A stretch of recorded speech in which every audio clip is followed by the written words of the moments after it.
Dengue உள்ளிட்ட virus காய்ச்சலுக்காக புதிதாக அறிமுகப்படுத்தப்பட்டுள்ள மருந்து அரசு மருத்துவமனைகளில் இலவசமாக விநியோகம் செய்யப்படுவதாக தமிழ்நாடு சித்தா மருந்தகம் தெரிவித்துள்ளது. டெங்கு உள்ளிட்ட வைரஸ் காய்ச்சல்களுக்கு நிலவேம்பு குடிநீர், பப்பாளி இலைச்சாறு போன்ற சித்த ஆயுர்வேத மருந்துகள் அனைத்து அரசு மருத்துவமனைகளில் விநியோகம் செய்யப்பட்டு வருகிறது. இந்த நிலையில் டெங்கு காய்ச்சலுக்கு புதிய மருந்து ஒன்று அறிமுகப்படுத்தப்பட்டுள்ளதாக தமிழ்நாடு சித்தா மருந்தகம் தெரிவித்துள்ளது.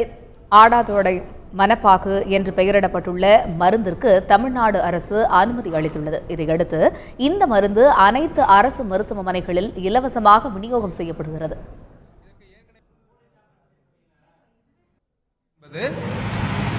ஒரு கசப்பு இல்லாத ஒரு சித்த மருந்து என்பது இதனுடைய ஒரு சிறப்பு. நிலவேம்பு கஷாயம் கசப்பாக இருப்பதால் சிறு குழந்தைகளுக்கு அதை எடுத்துக்கொள்ள சிறிது இடர்பாடுகள் ஏற்படுகிறது அப்படிங்கிற காரணத்தால் அந்த மருந்தோடு இணைந்து இப்போது ஆடாதடை மணப்பாக்கு என்ற இந்த மருந்து கொடுக்க இருக்கிறோம். இது எல்லா அரசு மருத்துவ நிலையங்களிலும் இப்பொழுதே தயார் நிலையில் உள்ளது.